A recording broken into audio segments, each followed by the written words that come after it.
Bab ke-177.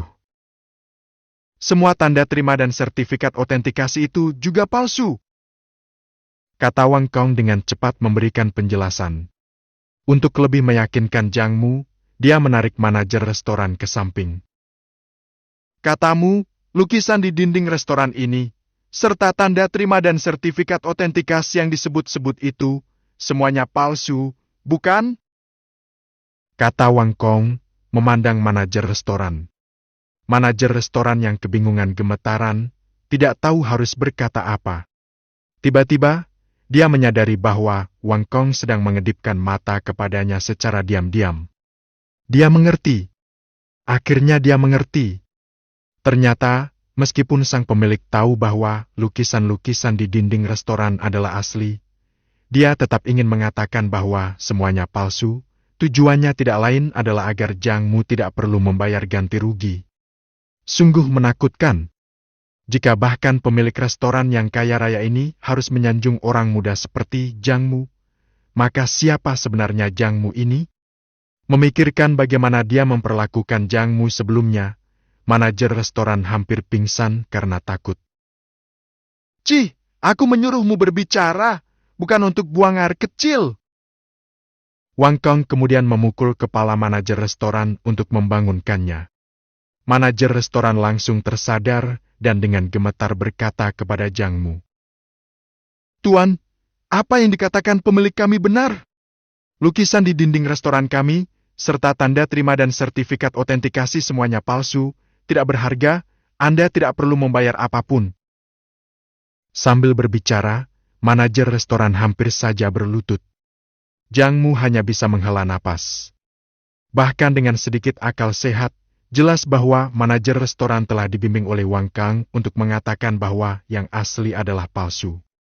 Namun, tujuan Wang Kang jelas dia ingin menyenangkan Jiang Mu. Tetapi, ada banyak cara untuk menyenangkan seseorang, tidak perlu sampai berbohong seperti itu. Jiang Mu menghela napas panjang, mengedarkan pandangannya, dan berkata dengan suara lemah. Kalau begitu, aku tidak perlu membayar 10 kali lipat. Bagaimana kalau aku membayar harga aslinya saja? Tidak boleh. Wang Kong dengan tegas menolak. Jiang Mu ingin menangis rasanya.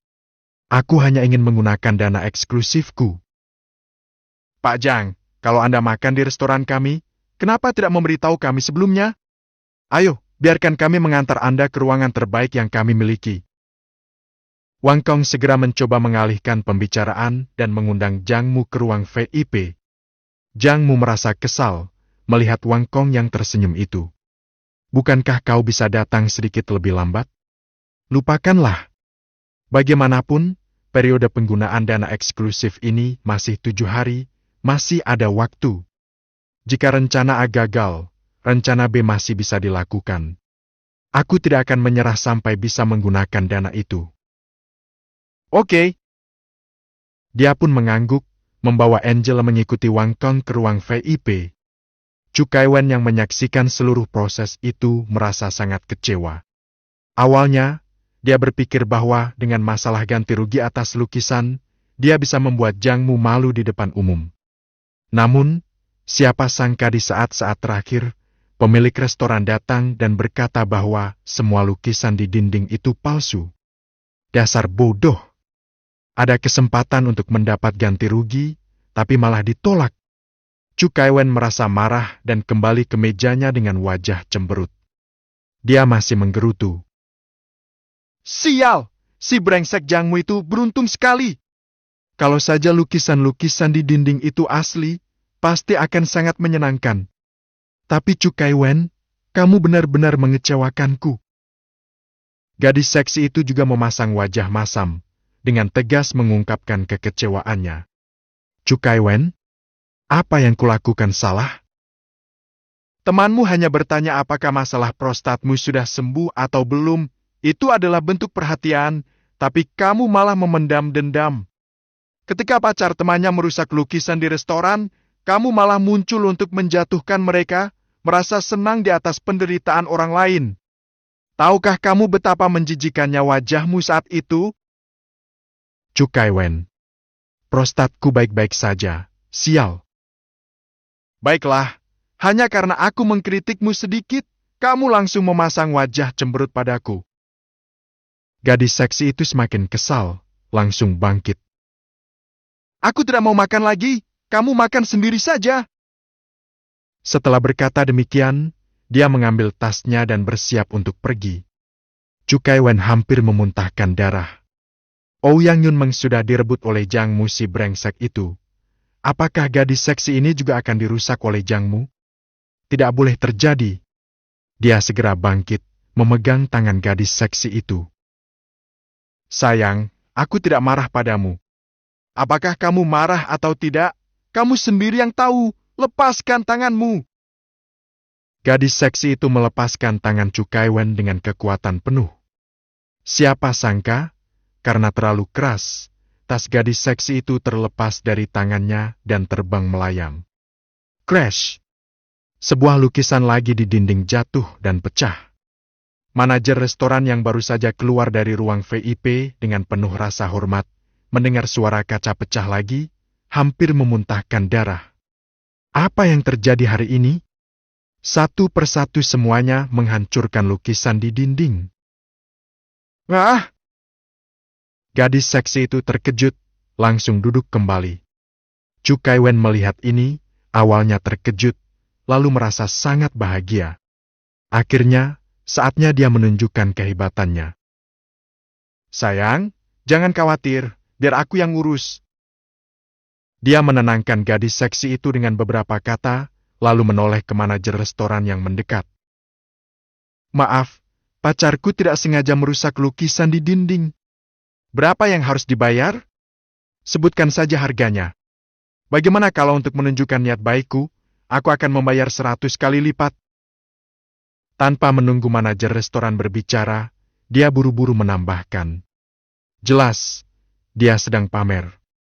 Baru saja Jang Mu berkata akan membayar 10 kali lipat. Hah, aku bayar 100 kali lipat. Bagaimanapun, semua lukisan di dinding itu palsu, paling tidak hanya bernilai ratusan ribu. 100 kali lipat pun hanya beberapa juta saja. Beberapa juta adalah angka kecil bagiku. Haha, pertunjukan ini sangat menyenangkan. Tuan, Anda yakin ingin membayar 100 kali lipat? Mendengar kata-kata Chu Kai-wen, manajer restoran tersenyum dan bertanya. Tentu, 100 kali lipat, kenapa tidak? Chu Kai-wen memandang manajer restoran dengan penuh percaya diri. Tentu saja boleh, itu hak Anda. Manajer restoran tersenyum dan memanggil pelayan untuk membawa kalkulator, lalu menghitung beberapa angka. Tuan, karena Anda sangat murah hati, kami tidak ingin terlihat pelit. Sesuai dengan harga asli lukisan ini, 100 kali lipat kompensasi adalah 175 juta, kami hanya akan menerima 150 juta dari Anda. Puhuh! Chu Kai-wen yang sedang menikmati saat-saat pamer, baru saja menelan seteguk anggur merah, tiba-tiba mendengar jumlah kompensasi yang disebutkan oleh manajer restoran, langsung menyemburkan anggur itu. Gadis seksi yang duduk di seberangnya langsung terkena semprotan di wajahnya, dia langsung marah. Chu Kai-wen, kamu sakit ya? Chu Kai-wen yang bingung tidak peduli pada gadis seksi itu, hanya menatap manajer restoran dengan putus asa. Sial, lukisan di dinding itu bukan palsu, kenapa aku harus membayar 150 juta? Manajer restoran mendengarnya, menunjukkan wajah dingin. Siapa yang bilang bahwa lukisan di dinding restoran kami itu palsu? Sial, aku mendengar sendiri kamu dan pemilik restoran bilang bahwa lukisan di dinding itu palsu. Oh, itu untuk Pak Jang. Pak Jang adalah seseorang yang sangat istimewa. Siapa kamu? Kamu bisa dibandingkan dengan Pak Jang? Bab ke-178. Chu Kai-wen? Dia meledak di tempat. Kenapa dia tidak bisa dibandingkan dengan Jang Mu, si brengsek itu? Memang benar Jang Mu memberi Ouyang Yunmeng sebuah piano emas senilai 20 juta. Dan keterampilan bermain pianonya sangat luar biasa. Namun, Chu Kai-wen telah lama berkecimpung di Anjing, dan dia belum pernah mendengar tentang seseorang bernama Jang Mu. Jika dia sangat hebat, bagaimana mungkin dia bisa tetap rendah hati? Jadi, identitas Jang Mu kemungkinan besar hanyalah seorang anak kaya baru yang baru saja menjadi kaya. Ini sangat mungkin. Chu Kaiwen berasal dari keluarga yang bergerak di bidang properti dan tahu bahwa baru-baru ini wilayah kota tua sedang mengalami penggusuran. Pada pandangan pertama, ketika dia melihat Jang Mu, dia sudah merasa bahwa orang ini miskin dan pasti tinggal di daerah kota tua yang kumuh. Ini sudah pasti. Sialan, apa yang kamu sombongkan, anak baru kaya? Mungkin saja satu piano emas itu sudah menghabiskan semua uang hasil penggusuranmu. Betul-betul bodoh. Chu Kaiwen sangat marah dan dengan penuh keyakinan berkata, "Hari ini aku benar-benar akan mengatakan ini. Jika si brengsek itu tidak perlu membayar ganti rugi, aku juga tidak akan membayar." Manajer restoran mendengar ini, wajahnya langsung menjadi dingin. "Kamu berani sekali bicara seperti itu. Kalau begitu aku beritahu kamu, jika kamu tetap menolak membayar ganti rugi, kami akan segera melaporkan ini ke polisi." Bagaimanapun, tanda terima dan sertifikat autentikasi dari lukisan tersebut semuanya ada. Jika polisi datang, mereka pasti akan membawa Chu Kaiwen. Bersiaplah untuk menangis di balik jeruji besi. "Apa ah?" Chu Kaiwen mendengar manajer restoran ingin melaporkan ini ke polisi, semakin marah, dan dengan sombong berkata, "Kamu pikir aku mudah ditindas, ya? Baik, aku akan segera menelepon untuk memanggil seseorang, dan jangan menangis nanti." Setelah mengatakan ini, dia langsung menelepon pamannya. Pamannya adalah orang yang cukup berpengaruh di Anjing, memiliki kekuasaan besar. Perusahaan real estate keluarganya berkembang pesat berkat pamannya ini. Biasanya, jika ada masalah, satu telepon dari pamannya bisa menyelesaikan semuanya. Jadi Chu Kaiwen tidak percaya ada orang di Anjing yang berani tidak menghormati pamannya. Tak lama kemudian, telepon tersambung. "Paman, saya sedang makan di sebuah restoran barat di pusat kota. Pacar saya tidak sengaja menjatuhkan lukisan palsu yang dipajang di dinding restoran. Tapi mereka bersikeras itu asli dan meminta saya membayar ganti rugi 100 kali lipat." Mendengar ini, manajer restoran tampak bingung. "Sialan, ini kamu yang memulai dengan sikap sombong. Sekarang malah mau balik menuding, ya?" Tapi Chu Kaiwen tidak peduli, dia melanjutkan. "Hanya sebuah lukisan palsu, Paman, mereka meminta saya membayar 100 kali lipat dari harga aslinya. Paman, bukankah ini konyol? Saya adalah keponakan Anda. Paman, jika saya diperas oleh restoran ini, bukankah itu akan mempermalukan Anda?" Pepatah mengatakan bahwa orang sejenis akan berkumpul. Chu Kaiwen seperti ini, bisa ditebak apa jenis karakter pamannya. "Sial, masih ada restoran seperti itu di Anjing?" Paman langsung marah dengan sinis berkata, "Katakan saja nama restorannya, aku akan segera mengirim orang ke sana." "Baik, terima kasih, Paman." Chu Kaiwen langsung merasa puas kembali, berdiri tegak, dengan sikap penuh belas kasihan melihat ke arah manajer restoran, dan berkata dengan suara pelan, "Sekarang, masih ada waktu untuk menyesal. Tunggu sampai orang paman saya datang, kamu akan menangis." Dengan kata-kata ini, normalnya manajer restoran pasti akan ketakutan dan akan mencoba merayunya. Haha, akhirnya bisa menunjukkan kekuasaannya.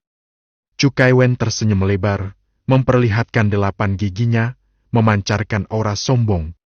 Namun, "Loh, kenapa begini?" Manajer restoran bukannya ketakutan, malah menunjukkan ekspresi jijik dengan tatapan yang seolah-olah mengatakan, memanggil orang. "Silakan."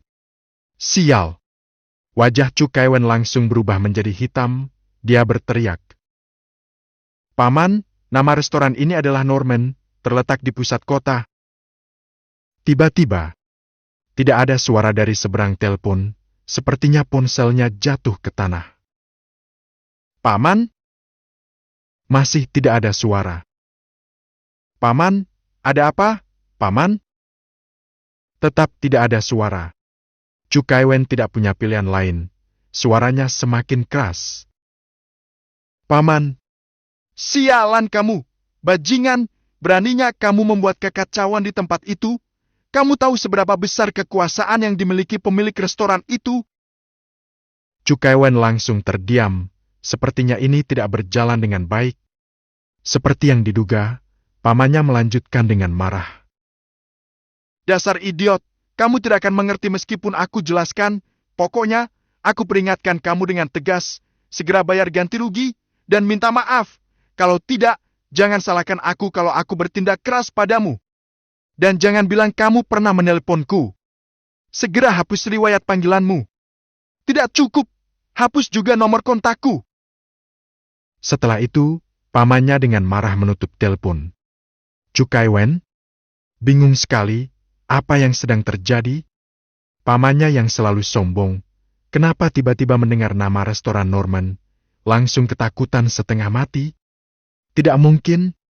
Dia merasa pamannya pasti salah paham. Dia langsung menelpon lagi. Nomor yang Anda hubungi sedang dalam panggilan, silakan coba lagi nanti. Malu sekali. Dia langsung diblokir oleh pamannya. Sekarang, Chu Kaiwen benar-benar mulai panik. Mendengar nama restoran Norman, paman yang paling berpengaruh di keluarga mereka, langsung ketakutan dan memutuskan hubungan. Dan dibandingkan dengan itu, putra pemilik restoran Norman begitu sopan ketika bertemu Jang Mu, bahkan sampai menyebut lukisan asli sebagai palsu. Tidak ada perbandingan, tidak ada rasa sakit. Chu Kaiwen merasa seolah-olah dia telah dipukul ribuan kali, tubuhnya yang lemah gemetar. Segera, beberapa hal mulai menjadi lebih jelas baginya. Benar, jika Jang Mu hanya seorang anak kaya baru yang tiba-tiba kaya, apakah Ouyang Yunmeng akan langsung menyerangnya saat pertemuan pertama? Apakah orang tua Ouyang akan berlari menyambutnya? Betapa tragisnya. Ternyata akhirnya, dia yang jadi badut. Chu Kaiwen menangis. Tuan, apakah Anda memilih untuk membayar ganti rugi, atau kami melaporkan ini ke polisi? Pada saat itu, manajer restoran dengan senyum dingin bertanya. Chu Kaiwen dengan wajah yang sangat sedih berkata, "Saya akan membayar ganti rugi, tapi bisakah saya membayar harga aslinya?" Jika dia benar-benar harus membayar 100 kali lipat, ayahnya pasti akan membunuhnya. Tidak bisa. Chu Kaiwen. Akhirnya, Chu Kaiwen yang ketakutan karena restoran ini bahkan ditakuti oleh pamannya, tidak berani melawan lagi, dan terpaksa membayar 100 kali lipat ganti rugi. Namun, dia tidak akan membayar semuanya sendiri. Karena tasmu yang mengenai bingkai lukisan, maka kamu yang paling bertanggung jawab. Aku hanya akan membayar 20 juta, sisanya kamu yang bayar. Gadis seksi itu mendengar ini, langsung meledak. Chu Kaiwen, kamu masih laki-laki, bukan? Jelas-jelas kamu yang tidak mau melepaskan tanganku, sampai aku harus melepaskan tas dan mengenai lukisan itu. Kalau aku yang tidak mau melepaskan tanganmu, kenapa kamu harus melepaskan tas? Chu Kaiwen mulai mencari alasan. Gadis seksi itu begitu marah sampai merasa kepalanya akan meledak. Mereka mulai berteriak satu sama lain, dan tak lama kemudian, mereka mulai berkelahi. Saat itu, Jang Mu keluar dari ruangan untuk pergi ke kamar kecil, dan dia melihat Chu Kaiwen dan gadis seksi itu berkelahi. Restoran ini juga punya pertunjukan bela diri? Bab ke-179. Pertunjukan seni bela diri? Aku kasih kau ibumu. Ini bukan pertunjukan seni bela diri. Ini adalah perkelahian. Chu Kaiwen dan gadis seksi yang terlibat dalam perkelahian langsung merasa wajah mereka hitam. Siapa sangka? Jang Mu malah bertepuk tangan dan bersorak. Pertunjukan yang bagus, darahnya terlihat seperti nyata. Chu Kaiwen. Jika ada meja, dia pasti sudah membalikannya. Dia tidak ingin hidup lagi. Untungnya, Jang Mu juga tidak hanya menonton tanpa bertindak. Setelah menikmati tontonan sejenak, dia tersenyum dan berkata, "Para aktor ini juga tidak mudah, biarkan mereka membayar sesuai harga asli saja. Baiklah. Manajer restoran langsung berubah ekspresi, tersenyum lebar, dan kemudian melihat ke arah Chu Kai-wen dan gadis seksi itu. Belum terima kasih pada Tuan Zhang. Chu Kai-wen benar-benar putus asa, merasa seolah hidupnya tidak ada artinya lagi. Setelah mengusir Chu Kai-wen yang pergi dengan lesu, Zhang Mu kembali ke ruangan pribadinya, melanjutkan makan dan minum. 2 jam kemudian, makan malam selesai. Hari ini sampai di sini saja. Wang Kongfei berusaha keras membujuk Zhang Mu untuk menghadiri acara kedua, bahkan mendekatkan telinganya dan berbisik bahwa itu adalah acara pribadi yang mirip dengan Pesta Laut dan Langit. Zhang Mu menolak tanpa berpikir 2 kali, karena tugas mengumpulkan 100 botol kosong hari ini belum selesai. Dengan sedikit mabuk, dia menuju tempat parkir. Angela mengikuti di belakangnya seperti istri yang patuh. Dia tidak minum alkohol. Tuan Zhang, biarkan saya mengantarkan Anda pulang. Mengemudi setelah minum adalah hal yang tidak boleh dilakukan. Baik. Zhang Mu melemparkan kunci mobil kepadanya. Dari kejauhan, Wang Kongfei melihat ini dan awalnya ingin membujuk Zhang Mu, tapi sekarang dia mengerti. Tak heran Zhang Mu menolak acara kedua, dengan Angela, seorang bintang campuran. Di sisinya, siapa yang masih peduli dengan mereka yang mengganti wajah dan payudara di media sosial? Ternyata dirinya masih terlalu muda, banyak hal yang belum dipertimbangkan dengan matang. Acara kedua seharusnya tidak disebutkan. Wang Kongfei menggelengkan kepala, mengingatkan dirinya sendiri untuk lebih berhati-hati di masa depan. Kemudian dia pergi terlebih dahulu. Sementara itu, Angela, yang memegang kunci mobil, bersiap untuk masuk ke dalam monster baja, Night 15 dan duduk di kursi pengemudi. Namun pada saat itu, dia tiba-tiba berteriak. Dia menemukan bahwa tubuh Night 15 telah digores beberapa kali. Awalnya, Zhang Mu tidak terlalu memperhatikan, dia berpikir itu adalah bekas luka dari insiden sebelumnya saat melawan Hammer. Tetapi setelah mendekat, dia menyadari bahwa ini adalah bekas luka yang baru. Selain itu, jika diperhatikan dengan cermat, goresan-goresan ini tampak seperti seseorang yang menggunakan pisau untuk menulis di tubuh mobil. Bleh, bleh, bleh! Tiba-tiba, beberapa anak kecil berlari ke arah mereka sambil membuat wajah lucu. Seorang anak kecil dengan wajah imut dan gemuk berkata dengan penuh kebanggaan. Apa kamu suka dengan tulisanku? Ternyata anak-anak ini yang telah menggores dan menulis di Night 15. Angel merasa sangat marah. Siapa sangka? Ketika dia melihat lebih jelas wajah anak itu, kemarahannya semakin memuncak. Anak itu ternyata adalah anak nakal yang menabraknya di restoran Norman tadi siang. Jika bukan karena anak ini, bagaimana mungkin dia kehilangan keseimbangan dan merusak lukisan di dinding? Kemarilah! Angela mengulurkan tangan untuk menangkap anak itu dan memberinya pelajaran. Namun, anak itu memang anak nakal. Dia hanya membuat wajah lucu pada Angela dan kemudian berlari menjauh dengan cepat. Sambil berlari, dia terus mengejek. Jika berani, kejar aku! Bleh, bleh, bleh! Hahaha! Angela, yang kecepatannya sudah tidak cepat, ditambah lagi mengenakan sepatu hak tinggi, sama sekali tidak mungkin bisa mengejar anak itu. Dia merasa sangat marah. Ah! Saat itu, sebuah bayangan hitam tiba-tiba melintas. Sebelum Angela bisa bereaksi, sebelum anak-anak itu bisa bereaksi, Zhang Mu sudah menangkap 2 anak di setiap tangan, mengangkat 4 anak nakal yang menggores cat mobil. Lepaskan aku! Penculik! Ada penculik anak di sini! Tolong! Ah, orang dewasa menyakiti anak-anak. Anak-anak nakal itu mulai meronta dan mencakar. Diam! Zhang Mu mengerutkan kening, merasa tidak senang. Anak kecil yang menabrak Angela di restoran Norman tadi membuatnya tidak senang, tetapi dia bisa kabur. Sekarang, anak itu telah menggores Night 15. Tidak mungkin dia akan membiarkan mereka pergi begitu saja kali ini. Ini saatnya untuk menyelesaikan semua masalah lama dan baru sekaligus. Ayo, orang tua anak-anak ini pasti ada di restoran. Mari kita lihat. Tidak lama kemudian, Jang Mu dan Angela kembali ke restoran barat. Manajer restoran segera menyambut mereka dan setelah memahami situasinya, dia segera mengirim orang untuk mencari orang tua anak-anak itu. Beberapa menit kemudian, orang tua anak-anak itu ditemukan. Orang tua ini sedang menikmati waktu di ruang makan pribadi, tidak menyadari apa yang terjadi di luar.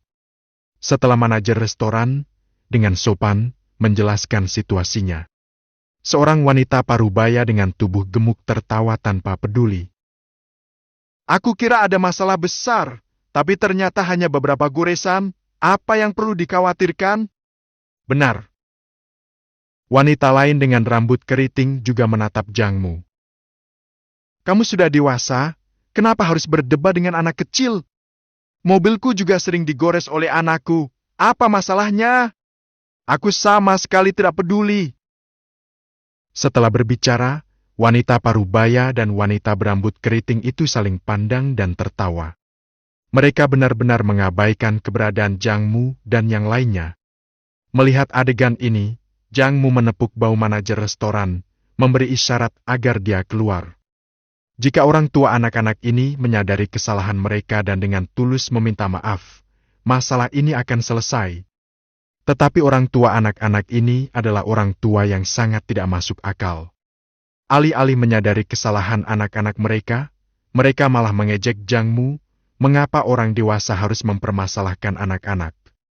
Baiklah, jika bicara dengan sopan tidak berhasil, maka jangan salahkan aku.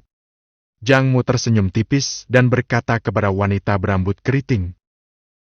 Anakmu menggores mobilmu, tentu kamu tidak peduli. Tetapi jika anjingku kencing di kepalamu, aku juga tidak peduli. Kamu memanggil siapa anjing? Wanita berambut keriting langsung naik pitam. Di depan dia berkata, anakmu. Dan di belakang berkata, anjingku. Bukankah ini jelas-jelas menghina anaknya sebagai anjing? Jadi dia apa? Ibu anjing? Atau anjing betina tua? Percayalah, aku akan merobek mulutmu. Wanita berambut keriting berdiri. Sialan, aku rasa kamu memang cari masalah. Suami wanita berambut keriting juga berdiri, penuh amarah. Boom! Jang Mu tidak mau bicara panjang lebar, langsung memecahkan botol minuman sebagai respons. Orang tua yang ada di sana melihat ini dan semuanya terkejut. Saat ini, yang lembut takut pada yang keras takut pada yang tidak takut mati. Melihat situasi ini, Jang Mu jelas-jelas tidak takut mati. Tidak ada gunanya berdebat dengan orang seperti ini. Sudahlah, aku yang akan mengurus ini. Seorang pria yang mengenakan setelan jas tersenyum sinis, lalu mengeluarkan uang 10 juta dari tasnya dan meletakkannya di meja. Kau pikir kami tidak tahu apa yang sebenarnya kau inginkan? Ini 10 juta, cukup untuk memperbaiki mobilmu, bukan? Ambil uangnya dan cepat pergi. Bisa makan di ruang makan pribadi restoran Norman, jelas menunjukkan bahwa mereka berasal dari keluarga berada. Hidup dalam kemewahan. Sejak kecil, mereka terbiasa memandang rendah orang lain. Dalam pandangan pria berjas, seorang pemuda biasa berusia 20 tahunan seperti Jang Mu, bisa memiliki mobil apa? Mobil bekas Alto? Atau mobil palsu yang tampak seperti Porsche? Kalau dia harus mengendarai mobil seperti itu, dia pasti akan merasa malu. Mengerti? Bab